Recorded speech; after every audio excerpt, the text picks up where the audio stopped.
La ciutat de Mataró va acollir la tercera regata de la Lliga Catalana de Llaguts d'enguany i ho va fer en un entorn festiu, amb castellers i batucada inclosos. Tot i que el més important era la regata, els bugadors i bugadores de la resta de clubs van agrair l'ambient ofert pel club organitzador, els Capgrossos de Mataró. La idea era fer alguna una mica també diferent, no? Perquè bé, passem aquí moltes hores i doncs bé, com a mínim doncs tenir també una mica de distracció tret del rem, no? Fer alguna que no fos. I a part també una mica donar-li un ambient una mica festiu també, ja que això està inclòs dins del programa de Santes Esportives, que és la Festa Major de Mataró, i doncs una mica seguir la línia aquesta. Pel que fa a la regata, primera victòria aquesta temporada d'Empúria Brava en l'absolut masculí. Els xons es van imposar per més de 4 segons al Club de Rem Badalona i per més d'11 a l'Associació Esportiva Xinoxanuda del Tebre. En el sènior femení, èxit també d'Empúria Brava, que va aconseguir un segon lloc que les fa guanyar també la segona posició de la general, plaça que s'ha convertit en una estira i arronsa constant amb el sènior fèmina del Bétula en les 3 regates disputades. Realment una molt bona valoració perquè el sènior masculí hem tingut la primera plaça, és la primera vegada aquesta temporada, estem molt contents, i llavors el sènior femení, segones, i estem fent una progressió bastant bona, o sigui que estem pujant, aquest club estem pujant ara mateix. Després el cadet femení, molt bé, segueixen amb la seva línia, anar treballant i anar-se formant com a remers. Les protagonistes, però, de l'absolut femení van tornar a ser les noies del vent d'Estop Cambrils, que es van fer amb la primera posició per tercera vegada consecutiva. Per si fos poc, el seu altre equip de la categoria es va imposar en la final B i ja ocupa el quart lloc a la general. El sènior femení van molt bé, tant la A com la B, però la A se destaca molt envers les altres, fent una primera posició meritòria. El sènior femení B han guanyat la tanda a la final B, fent molt bona posició i amb el millor tercer temps. A la segona divisió, Rem Casinet B, Torredembarra i Natació B van ocupar el podi, tot i que l'equip de Torredembarra manté la primera plaça en la general.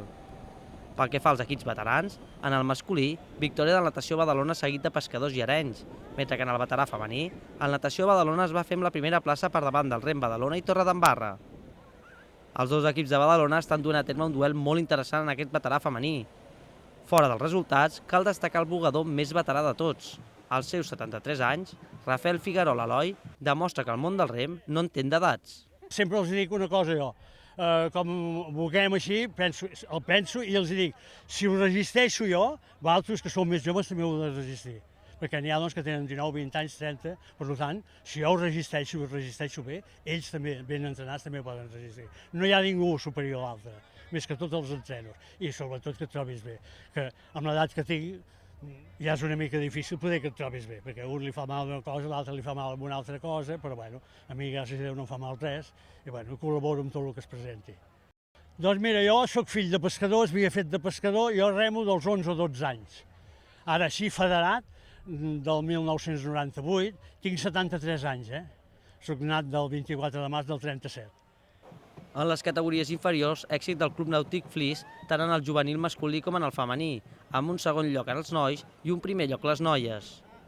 En el juvenil masculí, però, es consoliden com a líders els bugadors del Rep Santa Cristina, mentre que són les noies del Nàutic Flix les que sumen 2 victòries en 2 regates.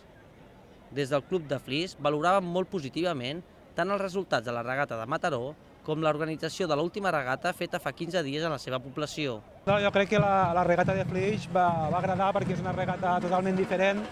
No s'havia fet a cap lloc aquest sistema de 4 carrers, 2 en una direcció, 2 en l'altra, i penso que a la gent li va agradar. És un sistema distret, quan se cruzen al mig és molt vistós, i el fet de remar al riu, la gent està molt en contacte amb el públic, els remadors i el públic estan molt a la vora, i penso que una regata al riu és bonica per aquestes característiques que comporta el contacte del públic, els remadors, i el fet de fer aquesta regata diferent a les altres, jo penso que a la gent li va agradar bastant.